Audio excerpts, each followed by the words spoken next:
My name's Paul, Ava, okay? Sorry. No, it's okay. I'm fine.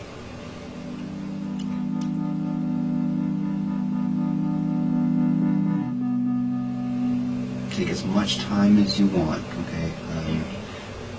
You're the only case that I'm working on today, okay?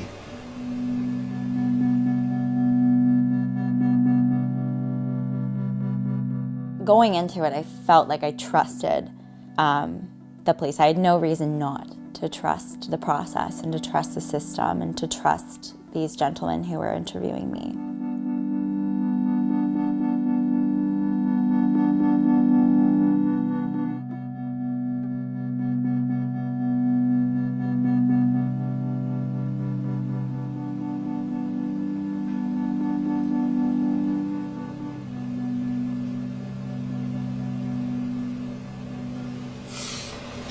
Okay, so, we had got tickets to this keg party. I had just started my first year at Western, so it was my first time living away from home. We pre-drank a little bit at our res, and then we walked to the party. They were playing flip cup. I'm sorry, I'm just trying to, I'm saying everything as it comes out. Because of the combination that I was drinking, the diet lemonade really masked the taste of the vodka. Then I was drunk, pretty drunk, yeah. And this is where it starts to get really, like I black out. I don't remember.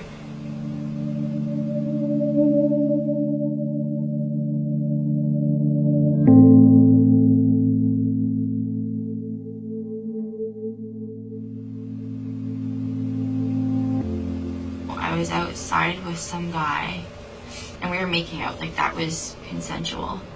And then I don't remember much, but I remember being on the ground. He was over top of me. My clothes were off. I kept saying, like, you're hurting me. Like, stop, you're hurting me. I was on my back, I was cold, I was in the dirt, and he didn't stop.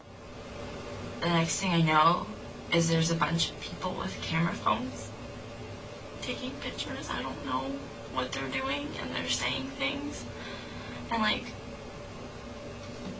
I have no idea. So, like, he gets up, like, he leaves. I'm in the fetal position like this. I remember I think it was two girls coming over to me, and I was naked, and I think I just said, I need to leave.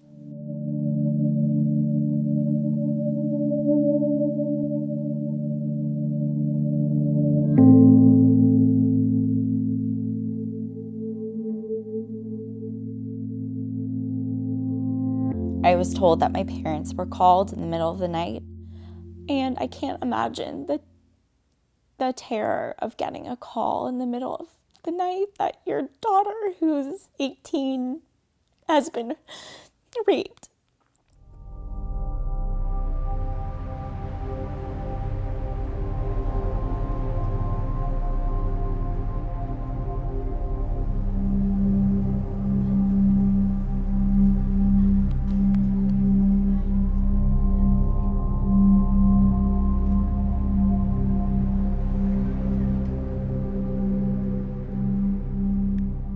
People should not be interviewed in any kind of depth to give a statement following a traumatic event. They need at least 2 nights' sleep to consolidate memory. So, of course, they can be asked key pieces of information, but before asking someone detailed questions, they really need to sleep. If you don't recall so much of what's occurring when you're outside, how do you recall the fact that you told him no? Well, maybe I wasn't clear. Yeah, I wasn't really clear in what I was saying, how it's like I blacked out and then I came to my senses. And then I remember saying, no, like, you're hurting me, no. And then I remember people taking pictures. So you black out, you don't remember anything, but then you suddenly come to and you're able to tell him to stop it. No, you don't want this to occur. Yeah. These are the things that people have been doing for decades. I mean, police are trying to look for gaps. They're looking for usually chronology, but this is an experience that is encoded differently. I've been doing this, Ava, for 22 years. Sometimes in sexual assaults, things happen, they need to get reported. Okay, they need to be investigated. But sometimes what actually occurred and what got reported sometimes gets blurred a little bit. And even when you're telling me this, you're able to tell me, despite going through quite a night, keeping your composure, but it's at the point where you realize everybody's taking the pictures and standing around that you become very, very upset.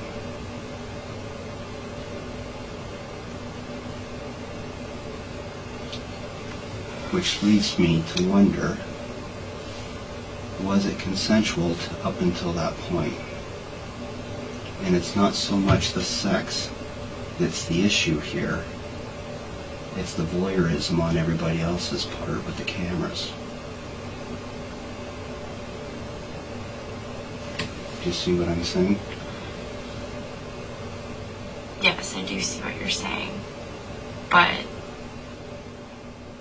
I started to put it together that I wasn't necessarily being believed, and it was like the floor opened up underneath me. I felt like I was sinking. So why are you saying these things? Or, like, do you not believe me? Or are you just trying to straighten things out? I need to clarify some Yeah. things, yeah. Important factors such as what was said between you and this guy, how you got outside, how your clothes were removed, all of that's blacked out. And then suddenly you recall telling him to stop it. Whether people are intoxicated or whether it's drugs or whether it's a combination of both, it's not a sudden loss of memory and then a sudden regaining of the memory. It's a gradual, and it's a gradual. But he's wrong. That's exactly what happens. Once they recognize through one of their senses that they're in danger or under threat, then the brain releases a cascade of all these neurochemicals into their brain and their body to help them with that fight or flight response. But those neurochemicals change the brain. So parts of the brain are deactivated, and part of the deactivation means the brain focuses on very central details, the details that were most important for survival. And so those memories become encoded as intense fragments. I know you're saying that me not remembering, but I don't remember. Okay. I remember telling him, like, that he was hurting me and to stop. Okay. His theory about how he thinks memory works changed this entire interview because he directed it, he imposed, he didn't listen to what the victim was saying about her own experience. Instead, he told her how her memory should work.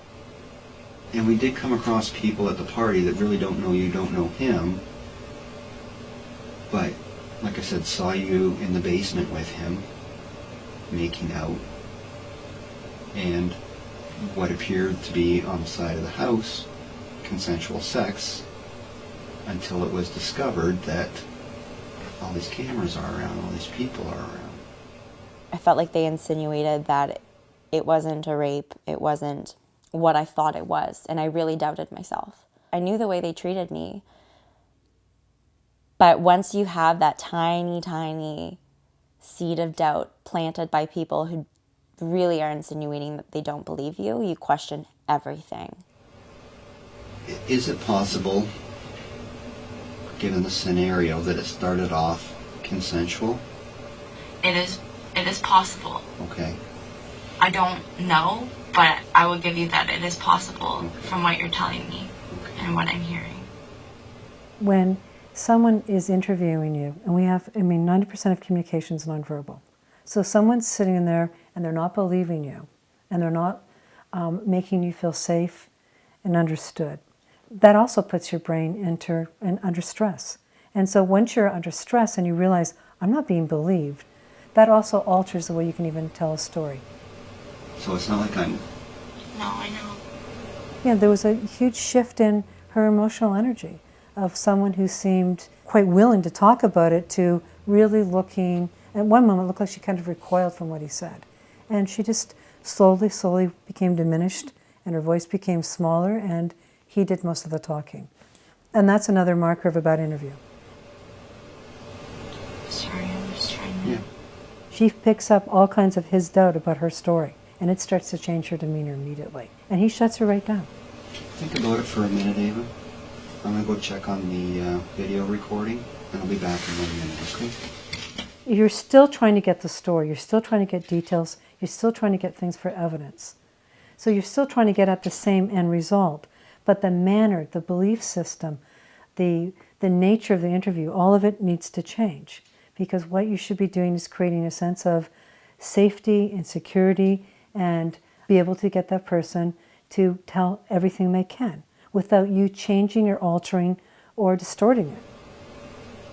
One of the clearest things to me, and one of the most traumatic things, was walking out of that interview room feeling like I wasn't believed and being so unsure of what happened to me. And then I remember sitting down with my mom and really just saying, I can't go through that interview again.